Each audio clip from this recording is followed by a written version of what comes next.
This is Breaker's very first one-to-one conference. This is a very exciting new discovery story, 100 kilometres east of Kalgoorlie in an absolutely Tier 1 location. The company listed in 2012 specifically to find large new gold systems. And we found one 100 kilometres east of Kalgoorlie, as I mentioned. What makes this interesting is it is high grade. It has scale optionality. It has been de-risked by 200,000 metres of drilling, and it has multi-million ounce gold potential.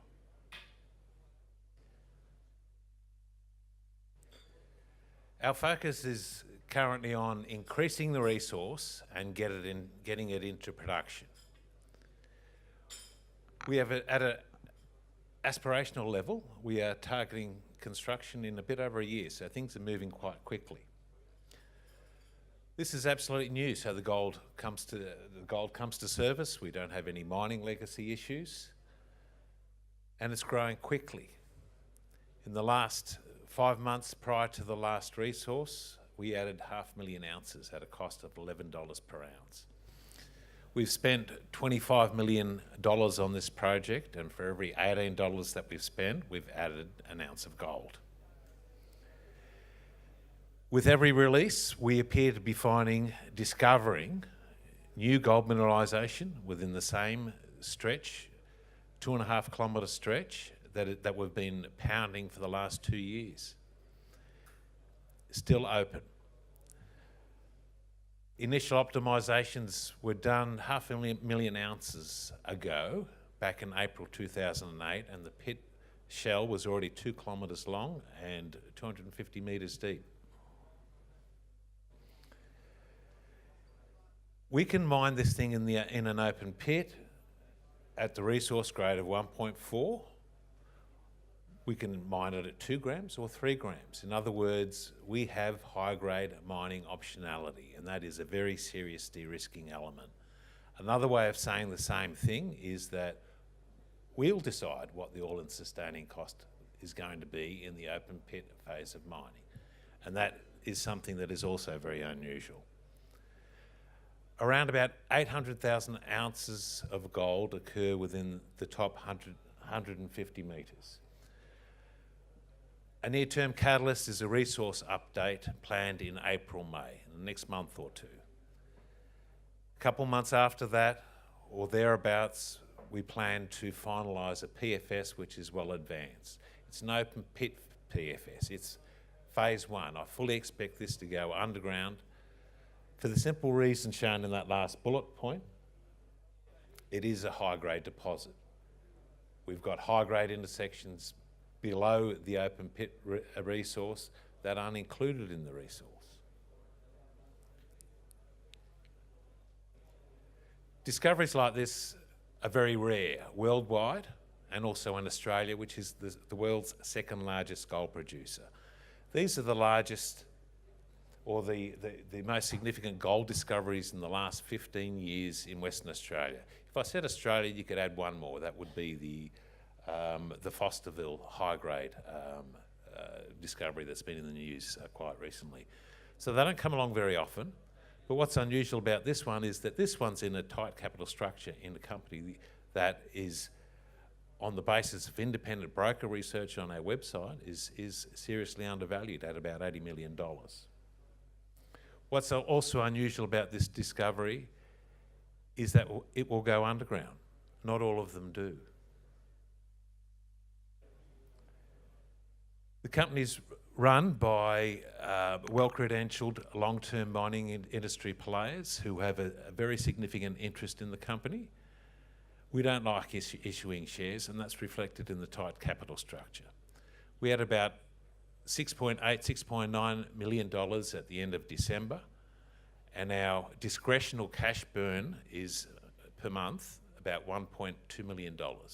We choose to spend it because for every $18, or more recently $11, and I'm talking Australian dollars, we add an ounce of gold. We drill, we expand the resource, we create value, and we expand our development options.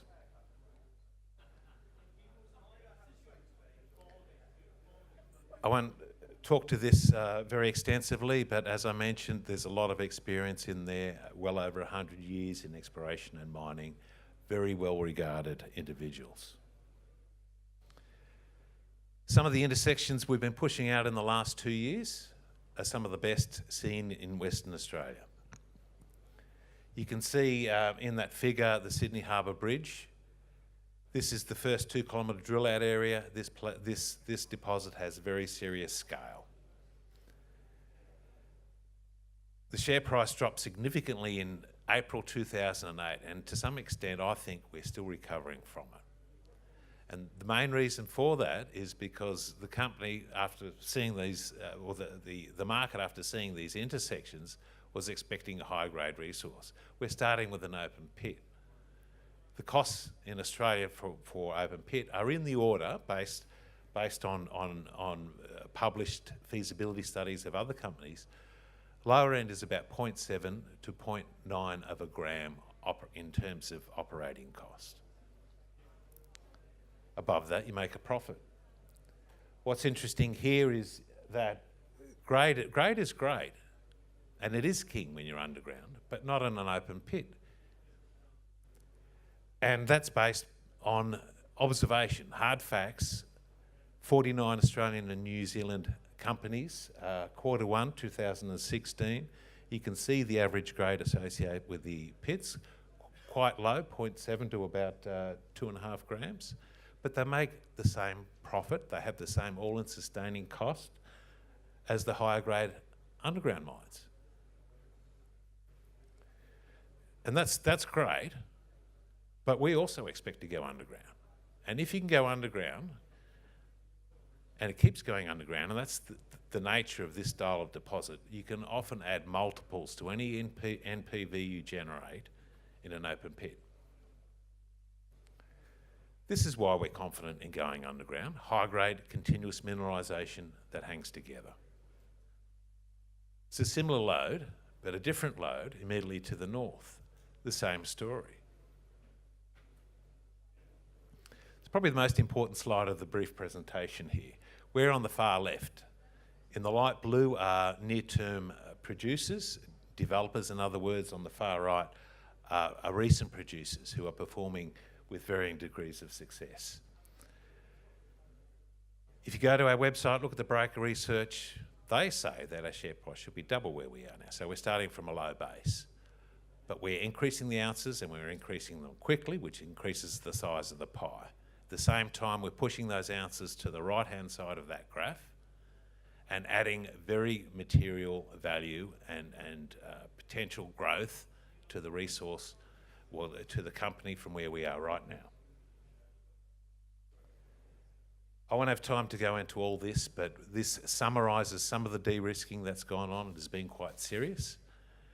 And some of these slides also highlight the very real growth potential. Firstly, it's a tier 1 location between 2 large gold mines, but it's concealed by transported cover. That's why it wasn't found before. The cover's only 5 metres, however, so it's thick enough to hide it, but not enough to interfere with the mining of it. This summarises our drilling. You can see it's very focused in the middle, but very serious intersections along strike, which indicate the growth potential.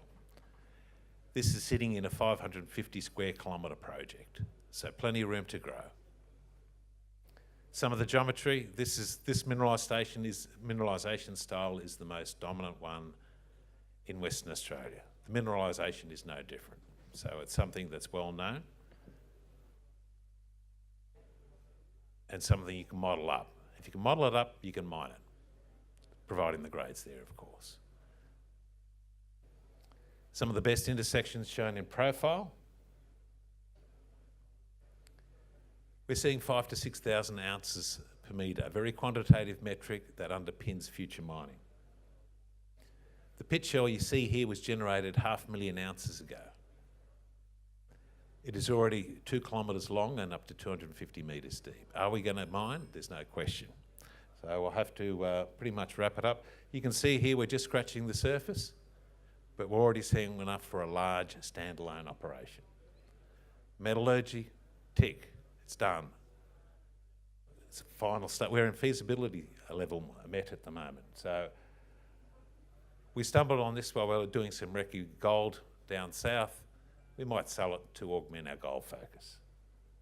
A summary, and that's what it looks like. So thank you very much for your time.